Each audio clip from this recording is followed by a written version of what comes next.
Lana Tompkins was a symbol of potential and creativity.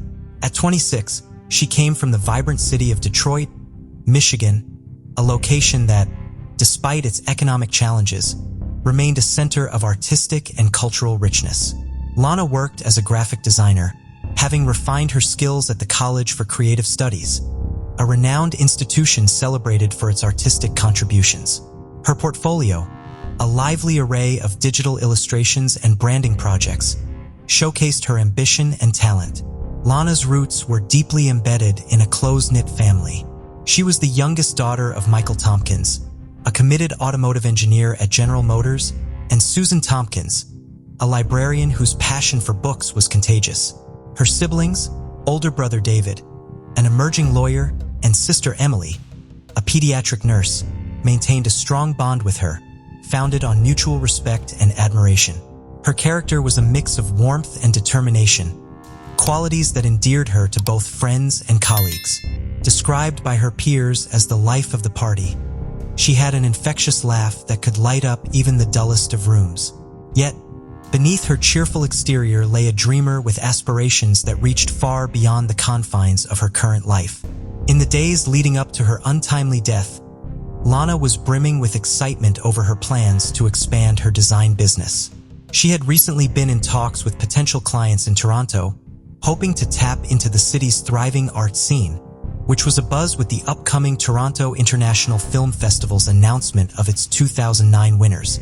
Social media platforms like Facebook and Twitter, which were hitting their stride in popularity, were abuzz with her latest designs. Her journey to Toronto was not just a business trip. It was a step towards realizing her dream of becoming an internationally recognized designer. Little did she know the city that symbolized her future aspirations would become the setting of a tragic end to a life full of promise. On December 1, 2009, as the early winter dust cloaked the city of Toronto in shades of gray, an ominous chill settled over the bustling streets. The Canadian city, usually alive with the sound of holiday shoppers and the sight of festive decorations, was unaware of the grim discovery that would soon disrupt the seasonal cheer. A Canadian staple known for its rotisserie chicken and comfort food became a crime scene. Nestled on a busy street corner, the establishment was filled with diners seeking refuge from the biting cold that evening.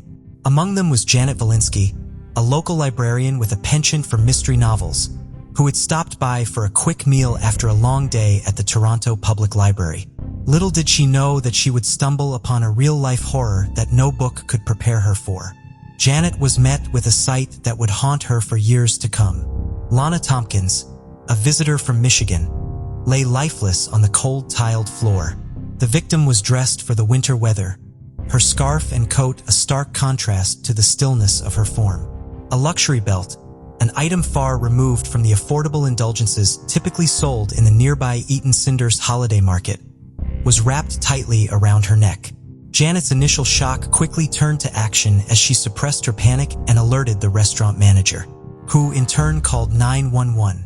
The dispatcher, trained for emergencies, guided them through the necessary steps while ensuring that the police were promptly en route. Despite the flurry of activity, Janet remained composed, a testament to her strength even in the face of adversity.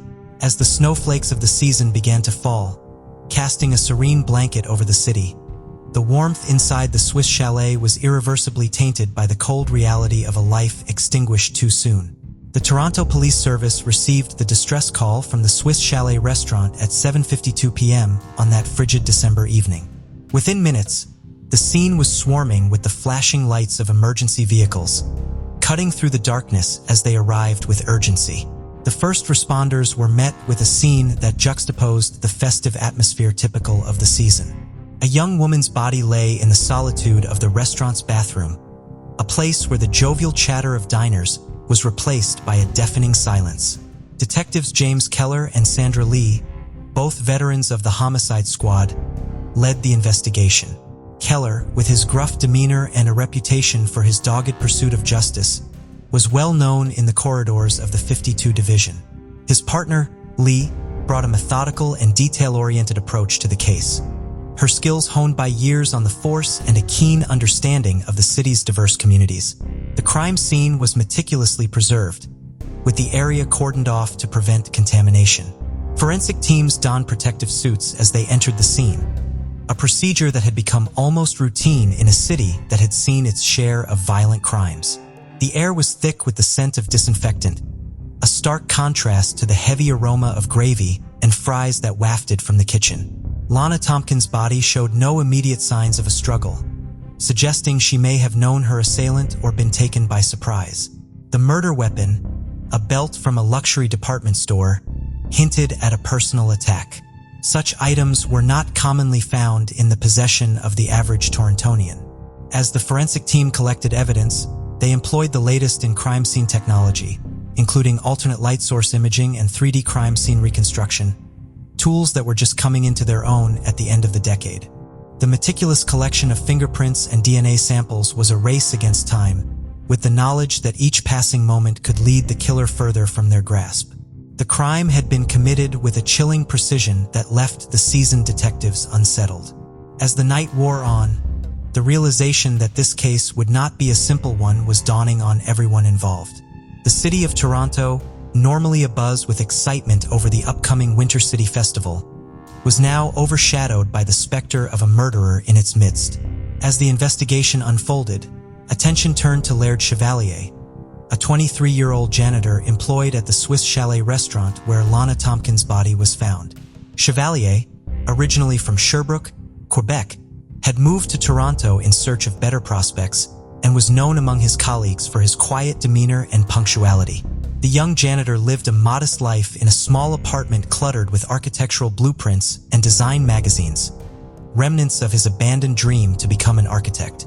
A dream thwarted by financial constraints in the global economic downturn of 2008, offered no insights into his personal life, presenting a challenge for the detectives trying to piece together his background.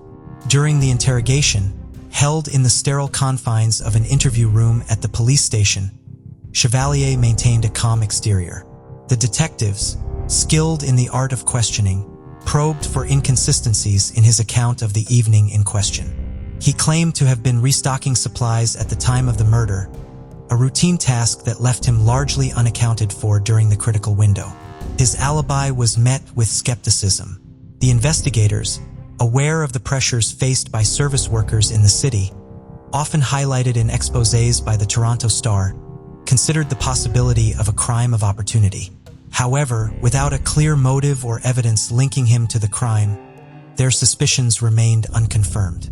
Throughout the questioning, Chevalier cooperated fully, his responses measured and devoid of the defensiveness typical of a guilty conscience. His hands, though roughened by manual labor, showed no signs of involvement in a violent act. The detectives were left to ponder whether his calmness was a facade or a genuine indication of innocence. As the interrogation concluded, the police were no closer to proving Chevalier's involvement in the murder. The investigation would have to delve deeper into the lives of Lana Tompkins and the other individuals connected to the case to uncover the truth behind the tragedy. Nearly 4 days after the tragic discovery of Lana Tompkins, the city of Toronto was shaken once again. On December 5, 2009, Robin Kwan, an 18-year-old high school student, was found dead in the bathroom of a Canadian Tire store on Yonge Street, a bustling retail hub especially crowded during the holiday season. Like Lana, Robin was strangled with a belt that seemed out of place amidst the rows of automotive parts and home essentials. A belt that, upon further investigation, was traced to the same luxury department store chain, had moved to Canada with her parents in hopes of a better future. She was described by her classmates at Jarvis Collegiate Institute as a bright and ambitious student, her dreams of studying medicine at the University of Toronto driving her to excel academically. Her part-time job at Canadian Tire was a step towards independence and financial support for her education. The investigation led to an interrogation of her co-workers, one of whom was present on the evening of her death. The store manager, a middle-aged man named Douglas Peters, was visibly distraught as he recounted the events of the night. He described Robin as a diligent and reliable employee, her customer service always accompanied by a friendly smile. Social media platforms like Facebook, then at the height of their emerging influence, became a valuable tool in the investigation. Detectives scoured Robin's online interactions for any sign of conflict or distress, but found nothing beyond the usual teenage discourse and aspirations. Determined to find a connection between the two murders, questioned Robin's friends and family with sensitivity, understanding the cultural nuances of her community. Her parents, overwhelmed by grief, struggled to comprehend the senseless loss of their daughter, their dreams shattered in an instant. Despite the meticulous interrogation of those within Robin's immediate circle, the police found no clear motive or suspect. The killer remained at large, his or her identity shrouded in mystery, leaving the city's residents in a state of heightened anxiety and fear. The investigation took a pivotal turn on the morning of December 7, 2009. A gray, overcast sky loomed over Toronto, a reflection of the somber mood that had enveloped the city since the string of unsettling murders. The crisp winter air was heavy with anticipation as the Toronto Police Service worked tirelessly to connect the dots between the two cases. A breakthrough came when a loss prevention officer from Holt Renfrew, an upscale department store renowned for its curated selection of luxury goods, contacted the authorities. The officer had been reviewing security footage as part of the store's routine protocols heightened during the holiday shopping frenzy. Amidst the footage, a figure caught their attention, a young man purchasing several high-end belts, the same type used in the murders. The surveillance video timestamp coincided with the days leading up to the first murder. The young man's face was clear, his demeanor calm as he made the transactions.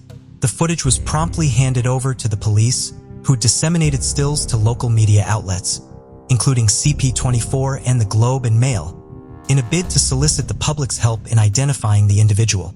The response was swift. Tips flooded in, and the public's vigilance was palpable.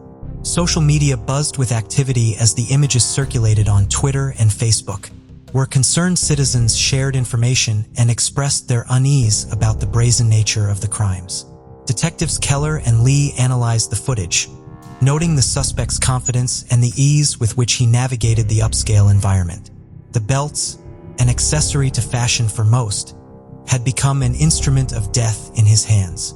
As the day progressed, the weather took a turn and light snow began to fall, blanketing the city in a deceptive calm. But the police were far from tranquil as this new evidence presented a tangible lead. The race was on to identify the young man before he could strike again, and with the city on edge, the pressure was mounting to bring the perpetrator to justice. The investigation's urgency intensified on December 9, 2009, as another life was claimed under chillingly similar circumstances. Yaira Dominguez, a 21-year-old single mother and recent immigrant from Holguin, Cuba, was found in the staffed bathroom of an A&W restaurant, her life extinguished by the same method, a luxury belt. Now a grim signature of the killer, Yaira, who had sought a new beginning in Canada for herself and her young daughter, worked tirelessly at the counter, serving customers with a hopeful smile. Her aspirations to enroll in a nursing program at Ryerson University were fueled by a determination to provide a better life for her child. The A&W on Queen Street, often bustling with locals and tourists alike, was a stark contrast to the quiet tragedy that unfolded within its walls.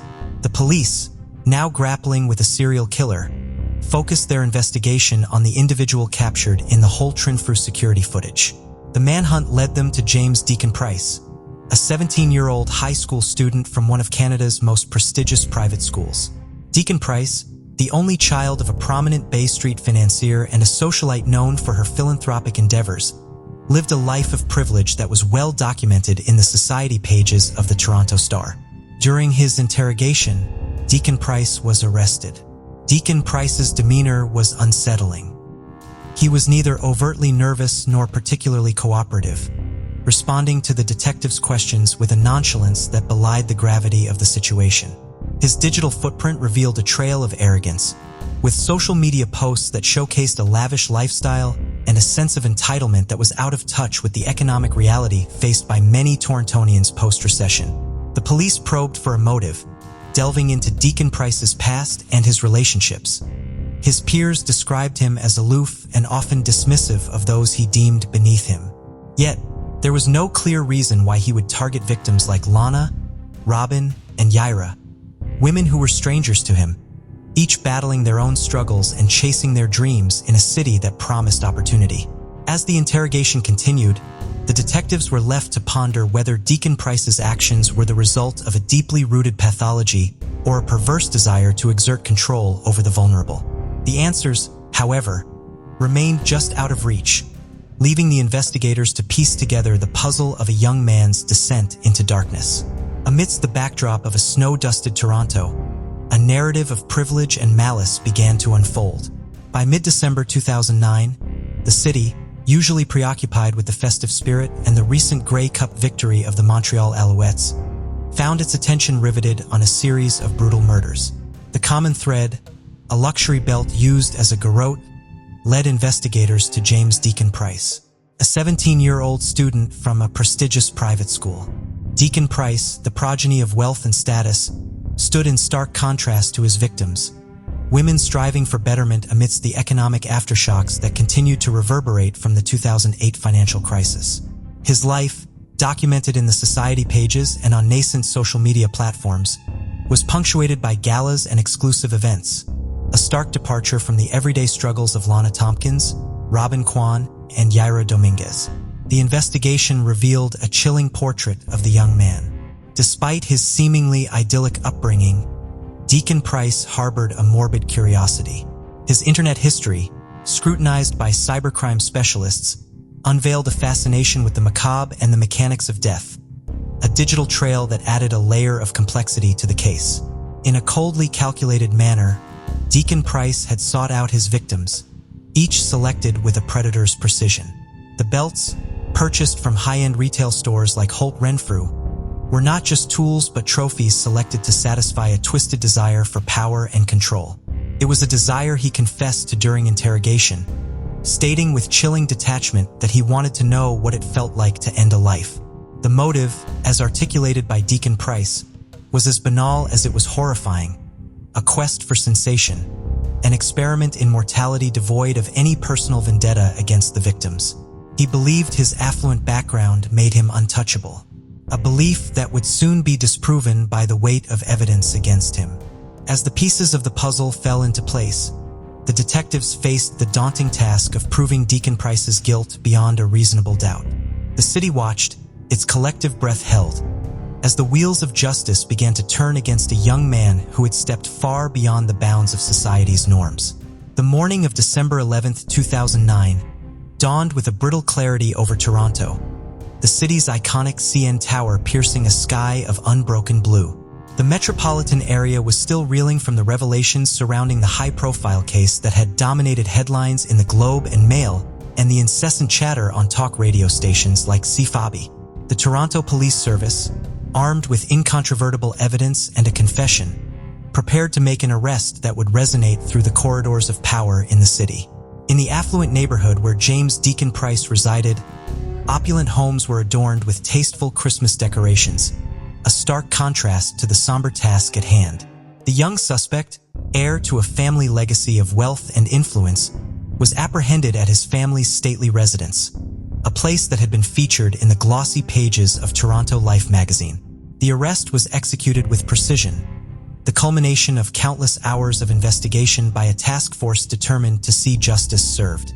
Detectives Keller and Lee, accompanied by uniformed officers, approached the Deacon Price home as the first light of day reflected off the freshly fallen snow. The suspect, confronted with the reality of his situation, displayed a flicker of surprise before his expression settled into one of resigned acceptance. The reaction of Deacon Price, who had so cavalierly confessed to his heinous acts, was one of detached acknowledgement, a far cry from the arrogance he had exhibited in his online persona and in the interrogation room. As he was led away in handcuffs, the gravity of his fate seemed to settle upon him, a stark departure from the invulnerability he had once assumed. Who had been notified of the impending arrest, experienced a tumult of emotions. Relief mingled with sorrow, the reality that nothing could bring back their loved ones setting in. The arrest, while a closure of sorts, was also a reminder of the gaping wounds left by the loss of Lana, Robin, and Yaira. As the news of the arrest spread, the city of Toronto breathed a collective sigh of relief. The imminent threat was contained, But the scars left by the actions of James Deacon Price would linger in the city's collective memory for years to come. The trial of James Deacon Price commenced in the spring following a winter that had seen Toronto gripped by the chilling narrative. The old City Hall courthouse, a Romanesque revival building that had stood as a symbol of justice since the late 1800s, was the stage for a legal battle that would capture the attention of the nation. The media, from CBC News to the smaller local outlets, were assembled, their cameras and microphones poised to document every development. The prosecution was led by Elizabeth Chester, a formidable figure with a reputation for her incisive courtroom tactics. At 45, Chester was a seasoned prosecutor, her career defined by a string of successful convictions. She approached the case with a steely determination, framing Deacon Price as a predator who had exploited his social status to carry out his crimes with a chilling sense of entitlement. The defense was in the hands of Jonathan Hale, a defense attorney known for his eloquent arguments and charismatic presence in the courtroom. Hale, at 50, had made a name for himself representing some of the city's most challenging cases. He contended that Deacon Price, despite his confession, was a product of a society that glorified wealth and neglected the mental health of its youth. Throughout the proceedings, the courtroom was heavy with emotion. The victims' families, present at each day of the trial, sat with a dignified composure that occasionally gave way to tears as the details of their loved ones' final moments were laid bare. The public gallery, often filled to capacity, listened with rapt attention as witnesses recounted the events leading up to the fateful discoveries in December 2009. As the trial progressed, the city followed the unfolding drama, the case becoming a topic of heated discussion on platforms like Twitter, where the hashtag #DecomprisTrial not only questioned the morality of the accused, but also held up a mirror to the societal divisions and disparities that had allowed such a tragedy to occur. The courtroom was hushed as the trial of James Deacon Price reached its climax. After weeks of intense deliberations and testimonies that had been scrutinized by legal experts and armchair analysts alike on forums and in the comment sections of the Toronto Sun, the moment of reckoning had arrived. The city, still under the shadow of the atrocities, awaited justice for Lana, Robin, and Yaira. Elizabeth Chester, her arguments grounded in the stark reality of the evidence, had painted a portrait of a remorseless killer in Deacon Price. The defense, led by Jonathan Hale, had sought to humanize the accused, emphasizing his youth and the psychological complexities that may have led to his actions. The jury, faced with the weight of their civic duty, retreated to consider the fate of the young man whose privileged life had taken such a dark turn. The verdict was delivered on a day that saw the streets of Toronto bustling with the usual cadence of city life, the conversations of passersby punctuated by the latest hits playing from the storefronts of HMV and Virgin Megastore. Guilty on all counts, the words echoed through the courtroom, a solemn affirmation of the justice system's resolve. Sentencing followed, the judge imposing a life sentence without the possibility of parole for 25 years. The punishment, while severe, sparked debate across the city's diverse neighborhoods and in the opinion columns of the Globe and Mail. Some argued that the sentence was too lenient for the gravity of the crimes, while others pondered the effectiveness of retribution over rehabilitation. For the victims' families, the sentencing brought a measure of closure, though the verdict could not fill the void left by their loss. Their reactions were a blend of relief and sorrow, a complex tapestry of emotions that the verdict's ripple effects extended beyond the courtroom, igniting conversations about the societal implications of the case and the nature of justice. As the city moved forward, the legacy of the trial remained, a stark reminder of the fragility of life and the profound consequences of one individual's actions. The conclusion of the trial marked a new chapter for the city of Toronto. As the winter of 2009 became a memory and the cityscape bloomed with the arrival of the community sought to rebuild and find a sense of normalcy after the harrowing events that had unfolded. The bustling streets, once the backdrop for a narrative of horror, slowly returned to their former rhythm, the vibrant pulse of Canada's largest city undiminished. The families of Lana Tompkins, Robin Kwan, and Yaira Dominguez faced the daunting task of moving forward without their loved ones. Their grief was a private affair, each finding solace in different ways, some through advocacy and speaking out against violence, others in the quiet remembrance of the lives so cruelly taken. The pain of loss was a constant companion, but so too was the strength they found in their communities and in each other. Detectives Keller and Lee, the faces of the investigation, received commendations for their work.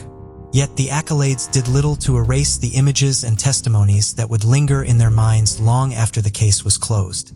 They continued their service, their resolve strengthened by the knowledge that their efforts had brought a measure of justice to the bereaved. As for James Deacon Price, his conviction and subsequent incarceration became the subject of continued media interest. True crime podcasts and television specials analyzed every facet of the case, from his privileged upbringing to the psychological profile that emerged during the trial. In prison, Deacon Price transformed into just another inmate, his former notoriety a sharp contrast to the life of luxury he once enjoyed. The wider community wrestled with the repercussions of the case, with discussions surrounding mental health in the criminal justice system becoming focal points in university lectures and coffee shop conversations.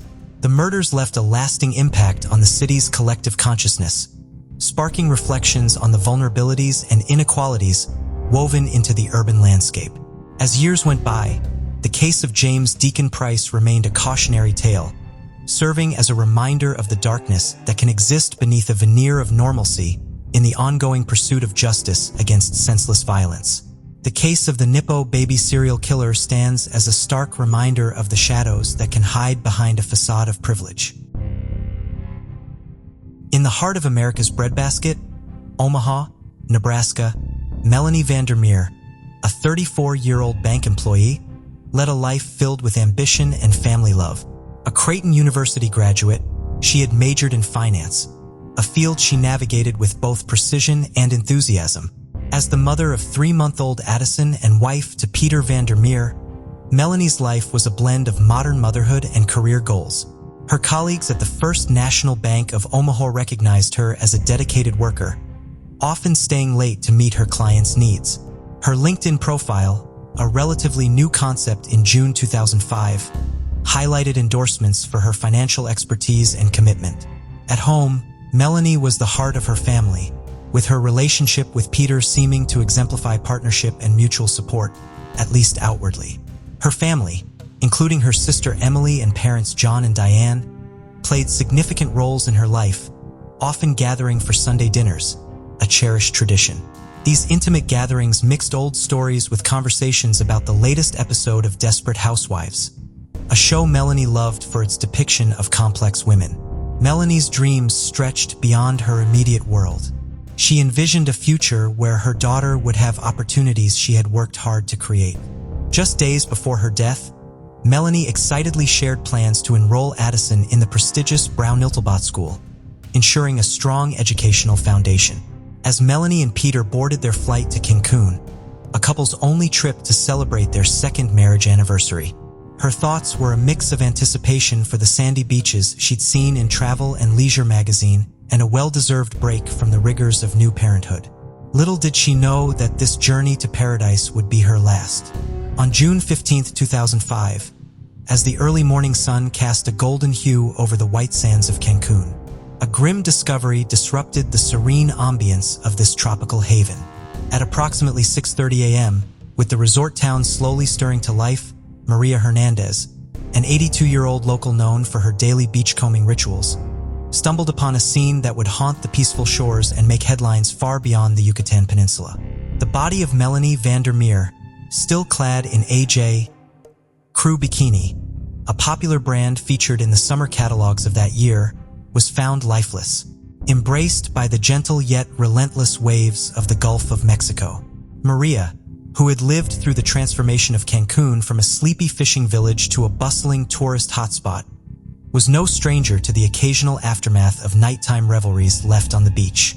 However, the sight of Melanie's body was an inconceivable departure from the norm. The local authorities were notified promptly, thanks to a nearby tourist who lent Maria his Nokia cell phone, a device that had become a staple in the connectivity of the era. The police arrived on the scene with a sense of urgency, a response time reflecting the gravity of the situation and the potential impact on Cancun's image as a safe and exotic getaway. Frequently featured in the pages of Condé, Nash Traveler, the weather, typically idyllic for this time of year, seemed to mourn with a somber sky and a gentle breeze that offered no solace to the first responders. The beach, usually adorned with sun loungers and vibrant umbrellas, was now cordoned off with yellow tape, standing in stark contrast to the picturesque setting that had drawn Melanie and countless others to its shores. Maria, with decades of life etched into her weathered face, displayed a stoic calmness that belied the shock of her discovery. Her statement to the police was clear and concise, providing the initial narrative to what would become a complex and heart-wrenching investigation into the untimely death of a young mother and wife. The arrival of the Quintana Roo police at the now secluded section of Cancun's coastline, a testament to the Mexican authorities' commitment to maintaining the resort's image, as depicted in glossy brochures, a sun-soaked retreat from the daily grind. Detectives Alejandro Ruiz and Sofia Blanco, seasoned officers with years of experience between them, were met with a scene that juxtaposed the natural beauty of the locale with a chilling narrative. The date was June 15, 2005, a time when the world's eyes were often fixed on the developments of the Iraq War, broadcasted by CNN and other 24-hour news channels. Yet here, the only conflict was between the tranquility of the resort town and the violence suggested by the discovery at its shore. The weather, a balmy 82 degrees with a light breeze, seemed incongruous with the gravity of the crime scene. Detective Ruiz, with his stern demeanor and sharp eye for detail, noted the absence of struggle. The sand around Melanie's body was undisturbed, save for the impressions left by Maria Hernandez's early morning discovery. Detective Blanco, known for her empathy and keen intuition, observed the victim's peaceful expression, a stark contrast to the brutality of her demise. The crime scene was devoid of the expected chaos that accompanies violence. There was no blood, no signs of a conventional struggle. The detective surmised that Melanie had been drowned, a hypothesis that would later be confirmed by the medical examiner. The Gulf waters had cleansed any immediate evidence, leaving the investigators to rely on forensic methods that were becoming increasingly sophisticated, even as shows like CSI, Crime Scene Investigation, popularized them to the public. The police meticulously documented the scene, utilizing digital cameras, a relatively new addition to their investigative toolkit, to capture the area in detail. They collected samples of sand and water near the body, hoping that the burgeoning field of forensic science might yield microscopic clues.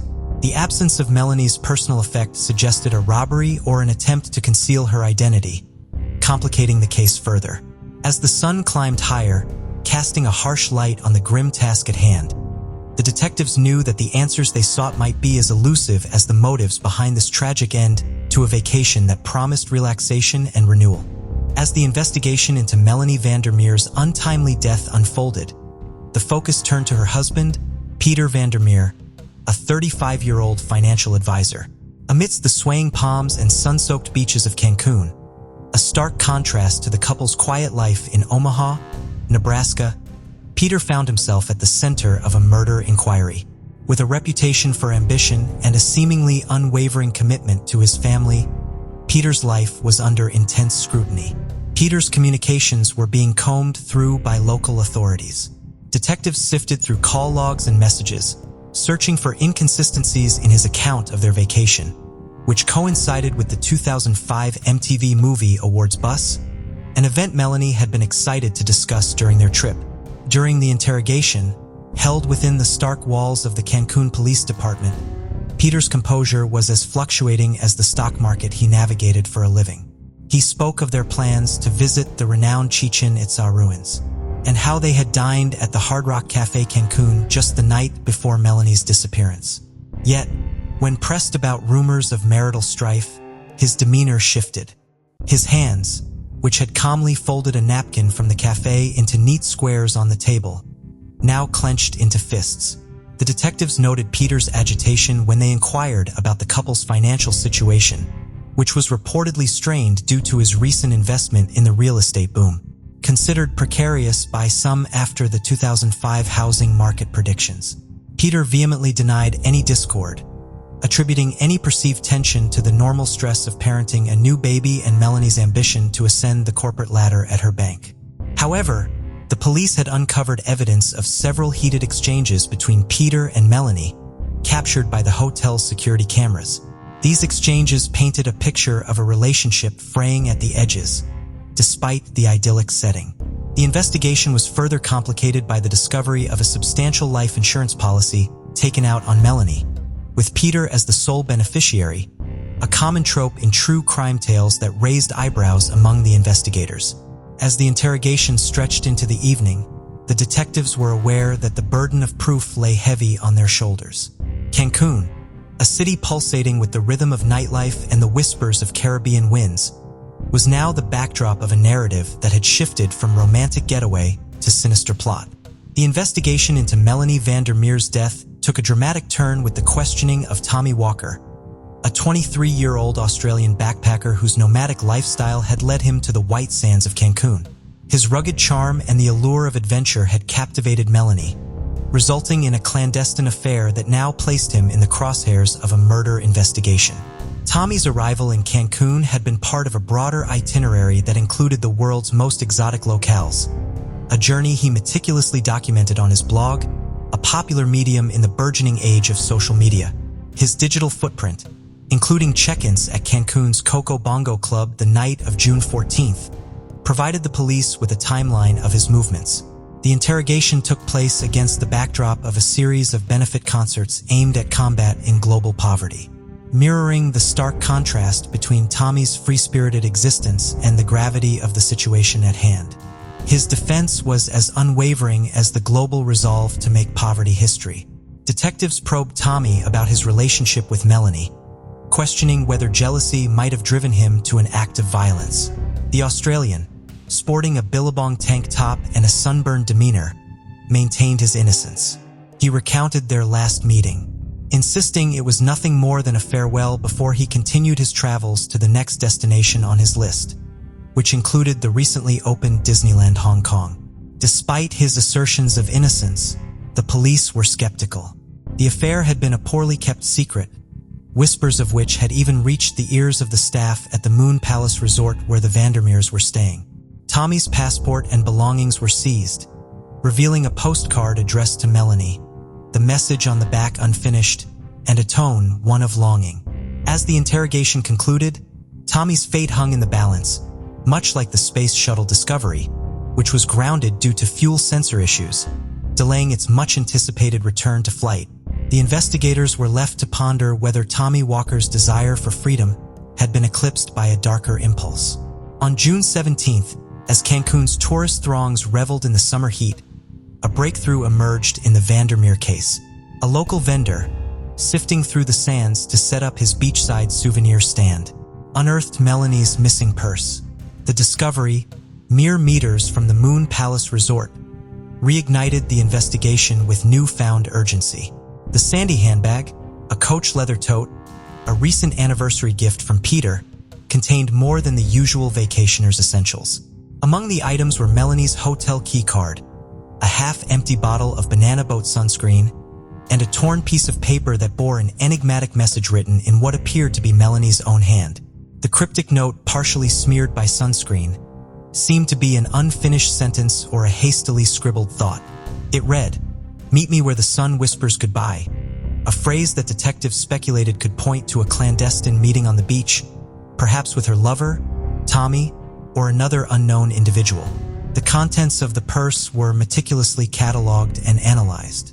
Forensic technicians dusted for fingerprints, while digital specialists attempted to extract any latent data from the keycard, which might shed light on her final movements. A technique growing in sophistication, the case had all the hallmarks of a sensational story: a picturesque setting, a young mother's tragic end, and a narrative rife with potential jealousy and betrayal. As the summer sun set on another day in paradise, the investigation into Melanie Vandermeer's death had taken a significant turn. The authorities hoped the purse would be a game-changer in uncovering the truth behind the tragedy.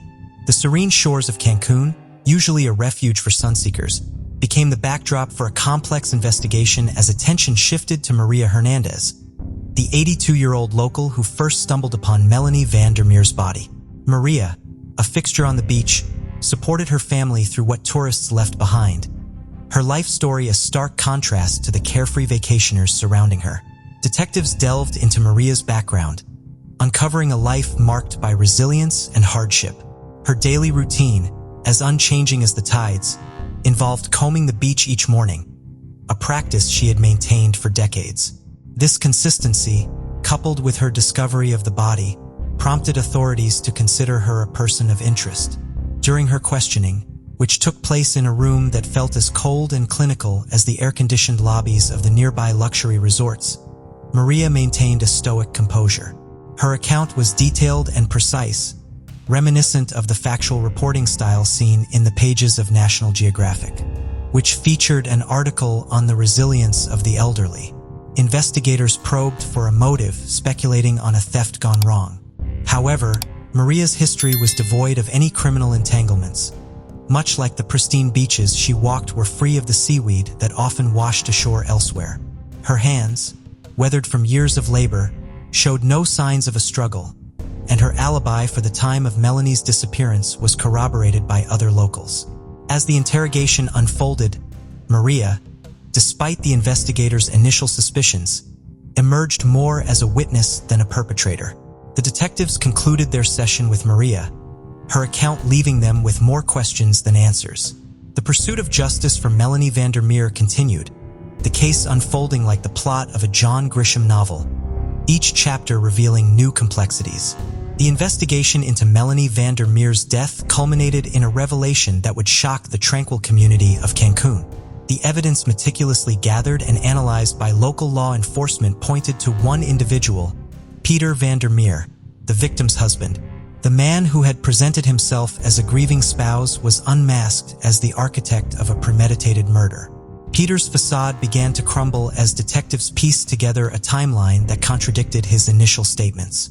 Hotel surveillance footage, time-stamped and unambiguous in its storytelling, showed Peter's movements on the night of Melanie's disappearance. The footage, as revealing as the exposés featured in Time magazine, contradicted his alibi. Further incriminating evidence emerged from the couple's electronic devices. Emails retrieved from Melanie's BlackBerry, a device that had become synonymous with business communications, revealed a marriage fraught with tension and conflict. Peter's own laptop, a sleek Dell Inspiron which had been advertised as the perfect tool for the on-the-go professional, contained deleted files that were recovered by forensic experts. These files included internet searches for life insurance payouts and the effects of saltwater drowning.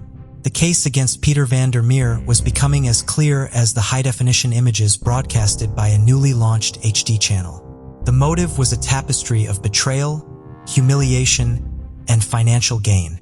Peter had learned of Melanie's affair through a message on her Nokia phone, a model praised for its reliability, and the revelation had ignited a murderous plan fueled by jealousy and rage. Peter had been seen purchasing a large life insurance policy on Melanie, naming himself as the sole beneficiary. This policy, coupled with the couple's recent enrollment in an American Express travel insurance plan, painted a grim picture of premeditation. As the local community absorbed the news, the idyllic image of Cancun was temporarily overshadowed by a narrative of domestic tragedy. The case against Peter Vandermeer was airtight, his arrest imminent, and the facade of the perfect family holiday was shattered forever. As the tropical storm clouds gathered over Cancun's horizon on June 20th, a different tempest was unfolding within the confines of the local police station. Peter Vandermeer, once the bereaved husband, was apprehended by authorities in connection with the murder of his wife, Melanie Vandermeer. The arrest marked a somber resolution to a case that had gripped the seaside city. The evidence against Peter had mounted steadily, with the meticulous work of the Cancun detectives a symbol of the same luxury Peter aspired to provide for his family.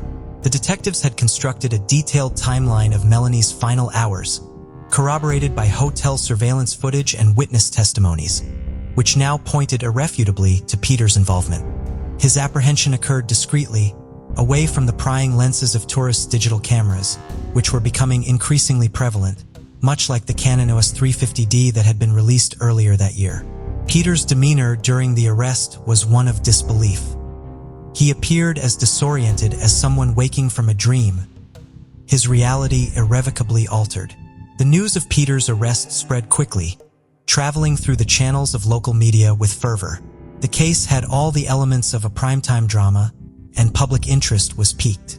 Melanie's family, who had flown in from Nebraska, a state known for its rolling plains rather than sandy beaches, was present at the station. The mix of emotions was palpable. Relief at the progress of the investigation, intertwined with the profound grief of loss. The Vandermeer family had been regular attendees at the Heartland Church back home, seeking solace in their faith, which was now tested in the most tragic of circumstances. As Peter was escorted to a holding cell, the storm outside unleashed its fury on Cancun. The sound of rain on the police station roof provided a grim soundtrack to the unfolding events. The arrest marked the beginning of a new chapter in the case, one that would lead to the judicial system where evidence would be weighed and a verdict rendered. The trial of Peter Vandermeer, set against the backdrop of a Cancun summer, commenced with the weight of expectation. The evidence laid out before the court was as compelling as the latest investigative series gracing the cover of Rolling Stone. Hotel surveillance footage, email correspondences, and the damning life insurance policy painted a portrait of a man driven to the brink by infidelity and financial desire. Known for his advocacy as robust as the defense strategies outlined in John Grisham's legal thrillers, pleaded for leniency.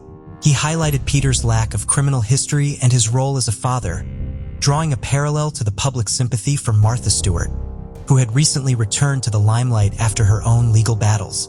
The courtroom, with its charged atmosphere, could have been the set of a courtroom drama series, a stark contrast to the usual tranquility of the seaside town.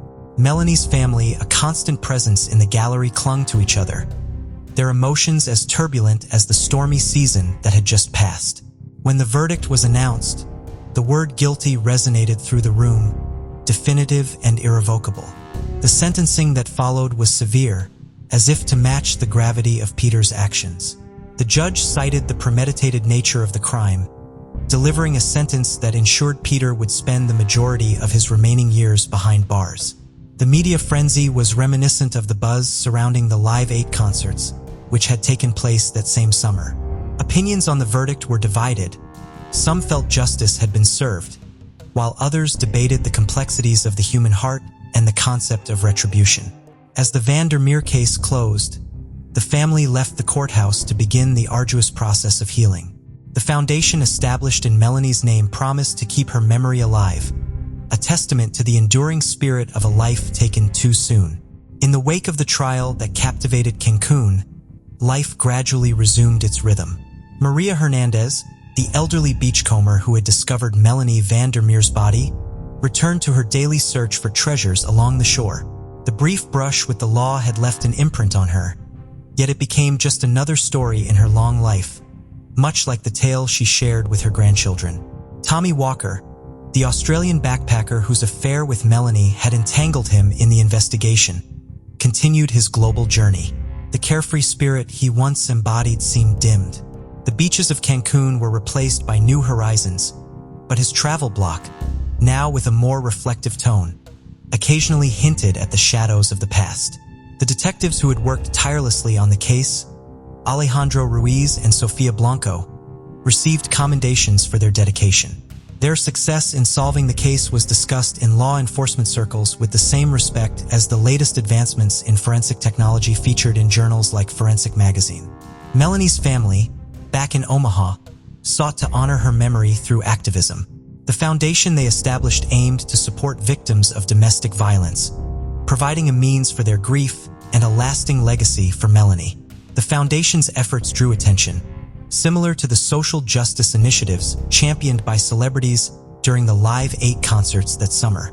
The Vandermeer case became a cautionary tale, a reminder of the darkness that can hide behind the facade of marital bliss.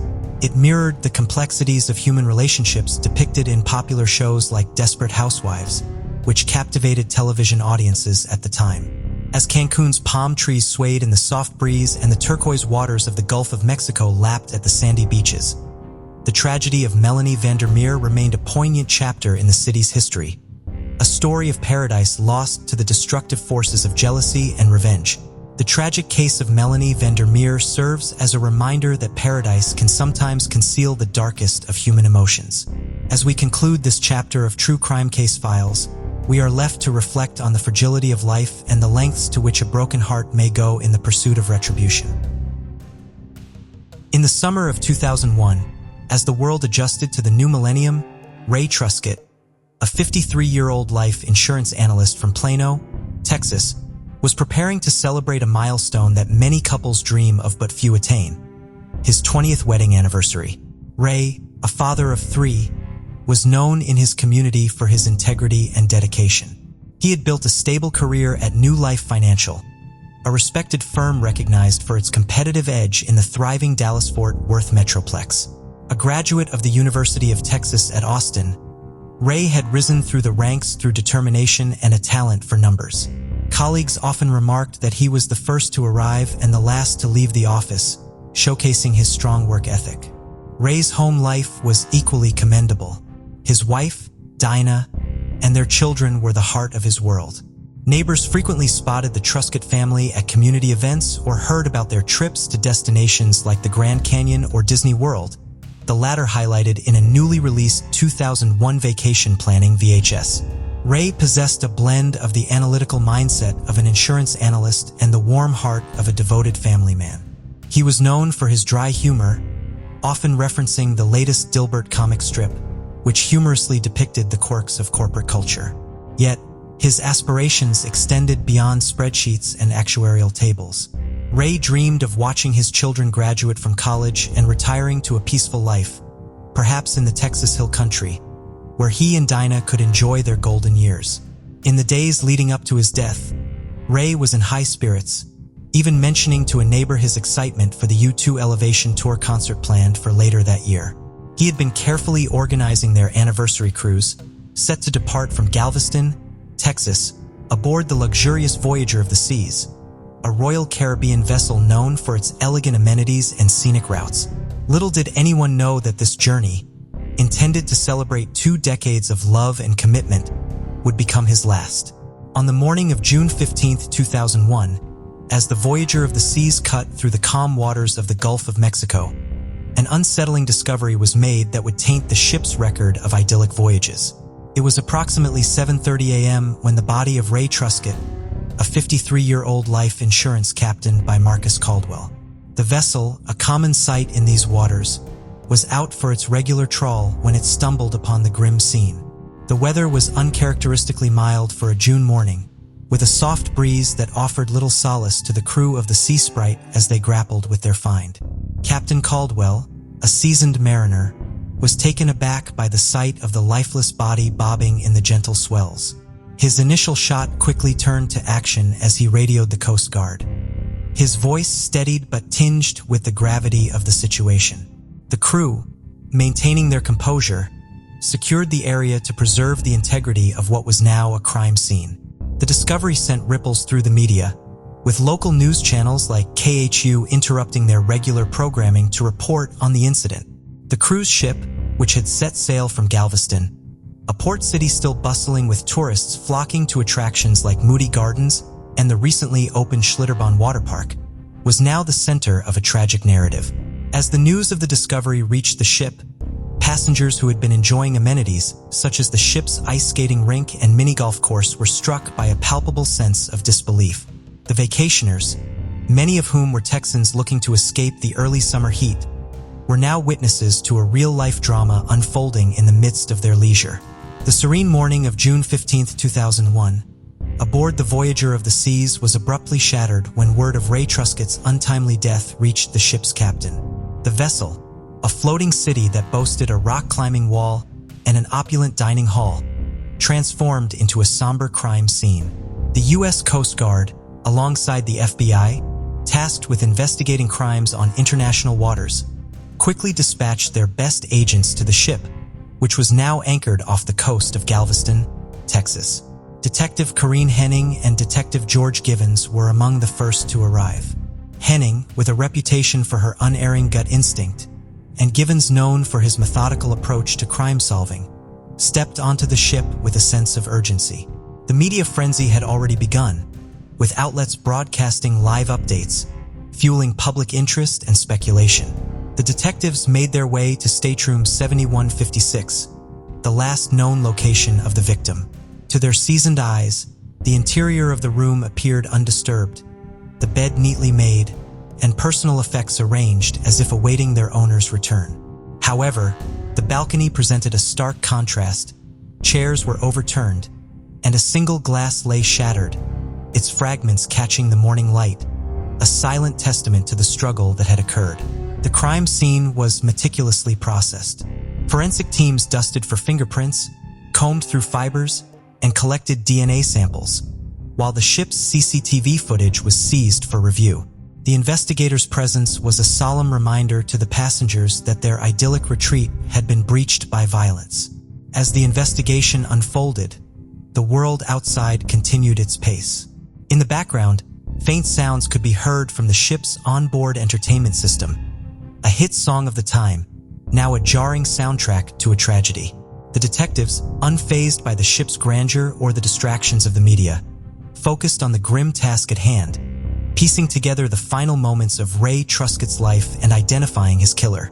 As the Voyager of the Seas remained anchored, a mere silhouette against the June sky, the investigation into Ray Truscott's death turned to those closest to him. Dinah Truscott, 51, the victim's wife of 20 years, became the focus of intense scrutiny. Known for her gentle demeanor and her role as a devoted homemaker, Dinah was the archetype of suburban tranquility in Plano, Texas, a city that prided itself on being one of the best places to live in America. According to a CNN Money magazine feature that year, Dinah's life was seemingly filled with PDA meetings and Sunday family barbecues. Her dreams were modest: a happy family, a comfortable home, and the joy of seeing her children succeed. Yet, beneath the veneer of domestic bliss, detectives wondered if there lay a motive for murder. The interrogation was conducted away from the prying eyes of the public, who were busy discussing the case on internet forums, a burgeoning trend in the early 2000s. Questioned Dinah. Her responses were punctuated by moments of confusion and long pauses. She struggled to account for her whereabouts at the time her husband was believed to have been thrown overboard. Her alibi, that she had been asleep in their stateroom, offered little in the way of corroboration. Despite her seemingly oblivious nature, Dinah's reactions during the interrogation raised suspicion. Was her demeanor a mask for something more sinister, or simply the shock of a grieving widow? The detectives took note of her every word and gesture, aware that in cases such as these, the truth was often hidden in plain sight. As the investigation continued, the question remained: was Dinah Truscott a heartbroken spouse or a cunning adversary? The inquiry into Ray Truscott's death intensified as the focus shifted to Bob Hackles, a 56-year-old colleague of the victim.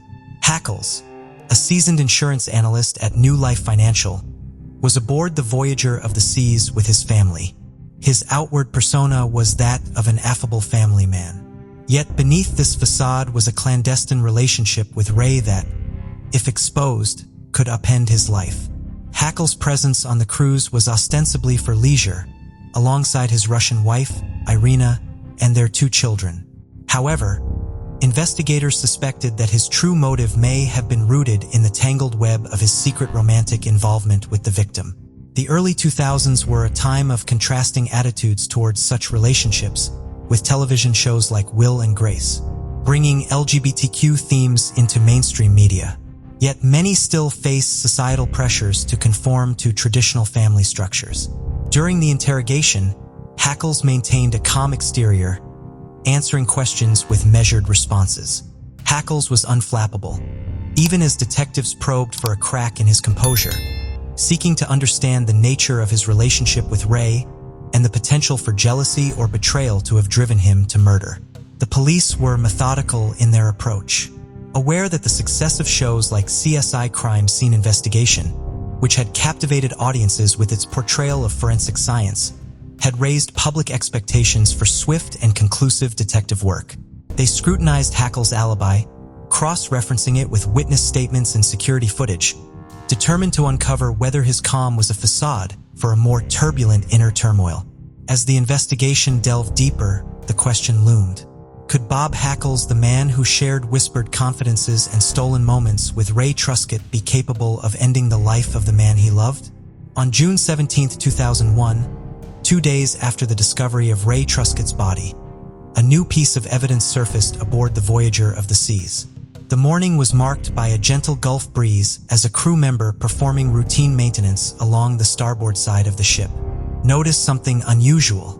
Caught on a piece of protruding metalwork was a fragment of fabric, navy blue, with a distinctive pattern that matched a shirt belonging to Bob Hackles, one of the prime suspects in the case.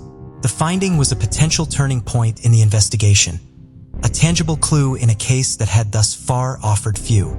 The fragment was immediately secured and sent for forensic analysis, with the hope that it might yield DNA or other materials that could link the suspect to the crime scene.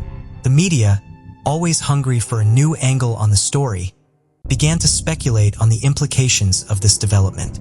The FBI agents, well-versed in the nuances of evidence collection and its role in building a case, treated the discovery with the gravity it deserved. The weather, which had been a mix of sun and cloud, seemed to mirror the uncertainty that hung over the ship as passengers and crew alike pondered the significance of the find. As the news of the fabric fragment reached the mainland, it became a topic of discussion on news programs, where anchors dissected the latest developments with legal experts. Once a symbol of escape and relaxation had become the backdrop for a narrative that was as gripping as any summer blockbuster with the added weight of real-world consequence. The investigators, for their part, continued their meticulous work, aware that in the world of criminal justice, unlike the instant gratification of winning a game of Who Wants to Be a Millionaire, patience and thoroughness were the keys to uncovering the truth. The investigation's next chapter unfolded as attention turned to Carl Bauhanes, a 49-year-old librarian from Largo, Florida, whose connection to Ray Truscott added another layer of complexity to the case. Carl, a seemingly unassuming man, was revealed to have been entwined in a secret romantic liaison with Ray, a fact unknown to both Dinah Truscott and Bob Hackles, the other suspects in this unfolding drama. On board the Voyager of the Seas, Carl's demeanor stood in contrast to the ship's vibrant atmosphere, which typically buzzed with the excitement of vacationing families and couples. His quiet, introspective nature belied the depth of his involvement with Ray, and as the FBI delved into his background, they uncovered a man who dreamed of a life less ordinary, yearning for acceptance in a world that was just beginning to embrace diversity in love and relationships. In the interview room, Carl's emotions were palpable. He vacillated between anger and profound sadness, his dreams of a future with Ray now irreparably shattered. For Carl, there was no escape from the harsh glare of suspicion that now shone upon him. His responses to the FBI's probing questions were tinged with desperation as he struggled to reconcile his clandestine relationship with the brutal end it had met. As the investigation wore on, the public followed the case with the same fervor as they did the unfolding saga of Gary Condit and Chandra Levy, a scandal that dominated the news cycles. The question on everyone's mind was whether Carl Bauhanes, a man who sought solace in the could be capable of a crime as loud as murder. The investigation aboard the Voyager of the Seas culminated in a revelation that pierced the veil of mystery surrounding Ray Truscott's death. Bob Hackles, a 56-year-old insurance analyst and secret romantic partner of the victim, emerged as the perpetrator. The evidence painstakingly gathered by the FBI pointed irrefutably to a crime of passion, a fatal encounter that transpired against the backdrop of the ship's grandeur and the Gulf of Mexico's expanse. Known for his convivial demeanor and professional success, was a man whose outward life belied the turmoil within. His dreams of a concealed relationship with Ray, free from the scrutiny of society and the constraints of his own family, had been dashed by Ray's intention to leave him for Carl Bauhanes. The revelation had ignited a rage in Bob that culminated in a violent confrontation, ending with Ray's body being cast into the ocean's depths. The method was as brutal as it was definitive. Bob had pushed Ray from the balcony of their stateroom after a heated argument. The motive was clear, a mixture of jealousy, fear, and the unbearable prospect of losing Ray to another. The crime, devoid of weapons or premeditation, was an impulsive act that forever altered the course of several lives. As the news of the murderer's identity spread, the story became a subject of intense media scrutiny, typically focused on the economic downturn and the recently introduced tax cuts by President George W. Bush now found space on their front pages for the sordid details of the case. Bob Hackles, once a respected member of his professional community, now faced the stark reality of his actions. His life, once interwoven with the fabric of race, had unraveled in a moment of uncontrolled fury. The question of why a man would commit such an act hung heavily in the air, a reminder of the fragile nature of the human psyche. The climactic turn in the investigation aboard the Voyager of the Seas came on the morning of June 20th, 2001. The skies above Galveston, Texas, were overcast, a somber reflection of the proceedings on the ship below. Bob Hackles, a 56-year-old insurance analyst, and the man now known to have ended Ray Truscott's life, was taken into custody. The arrest, executed with precision by the FBI, was the culmination of days of meticulous investigation and evidence gathering. Who had maintained a veneer of composure throughout the interrogation process, met his fate with a quiet resignation. There was no dramatic outburst or plea for innocence. Instead, he seemed to have accepted the reality of his situation, perhaps aware that the weight of the evidence against him left little room for denial. The news of the arrest spread rapidly, with networks breaking into their regular programming to report the latest development. As Hackles was escorted off the ship in handcuffs, the passengers, who had been enjoying amenities like the ship's casino and Broadway-style shows, were now silent witnesses to the stark reality of justice being served. The atmosphere was charged with a mix of relief and morbid curiosity. Dinah Truscott and her children, who had boarded the cruise to celebrate a milestone anniversary, were left to grapple with a complex mix of emotions. The revelation of Ray's secret life and the identity of his killer had torn through their family, leaving them to face a future marred by tragedy and public scrutiny. The trial of Bob Hackles, set against the backdrop of a post, Y2K America grappling with the tremors of a shifting global landscape, commenced with the gravity befitting a case that had captured the nation's attention. The courtroom, often a stage for the dramas of human conflict, was packed with journalists, each racing to feed the public's appetite for updates, much like the frenzy surrounding the release of Apple's iPod later that year, a device that promised to revolutionize the way we consumed media. A seasoned attorney with a reputation for his relentless pursuit of justice presented a narrative of betrayal and jealousy that had culminated in the tragic death of Ray Truscott. He painted Hackles as a man whose facade of normalcy was shattered by the revelation of his secret relationship and the prospect of its end. The defense, led by the astute Janet Pringles, countered with an appeal to the jury's sense of compassion, framing Hackles' actions as those of a man driven to the brink by emotional turmoil. Not unlike the characters in the popular primetime drama, The Sopranos, which delved into the complexities of the human psyche. As the trial unfolded, the victims' families sat in the gallery, their presence a silent testament to their loss. The emotional toll on Dinah Truscott and her children was palpable, their grief compounded by the media circus that had descended upon their private tragedy. The verdict, when it came, was unanimous guilty. The sentencing followed, with Hackles receiving a punishment that some deemed harsh, others lenient, but all recognized as the irreversible conclusion to a series of irrevocable choices. The courtroom, which had been a crucible of tension, released a collective breath as justice was pronounced. The aftermath of the verdict rippled through the Truscott family and friends, their reactions a mosaic of relief, vindication, and unending sorrow. The case, which had unfolded alongside the country's preoccupation with events like the brewing storm over the Enron scandal, left an indelible mark on all who had been touched by it. In the wake of the trial that concluded with Bob Hackles' conviction, the individuals connected to the tragedy aboard the Voyager of the Seas began the arduous process of moving forward. The Truscott family, their private grief made public, sought solace in the routines of daily life. Dinah Truscott, once planning for an anniversary celebration, now faced the daunting task of rebuilding her family's world without Ray.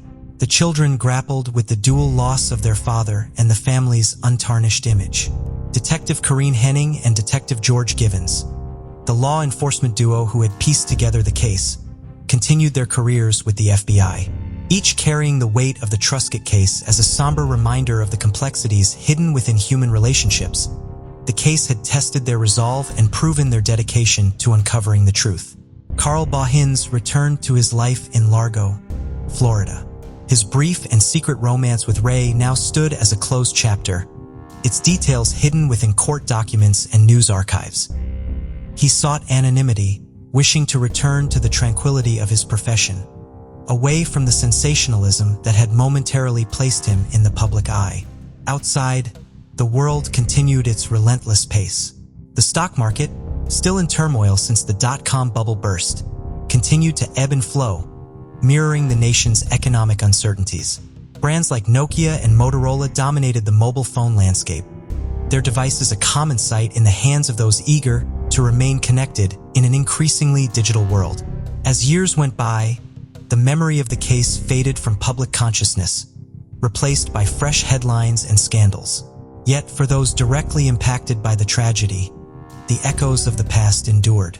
They navigated their lives, each day a step further from the events on the ship, yet always aware of the indelible mark left by the case of Ray Truscott. As we conclude this chapter of True Crime Case Files, we are reminded of the unpredictable nature of the human heart. A voyage that began with celebration ended in tragedy, compelling us to contemplate the thin line between love and obsession. Thanks for diving into another mystery with us. If you enjoyed unraveling the clues and chasing the truth, don't forget to hit that subscribe button and give us a thumbs up. Your support helps us bring you more thrilling cases and deep dives into the unknown.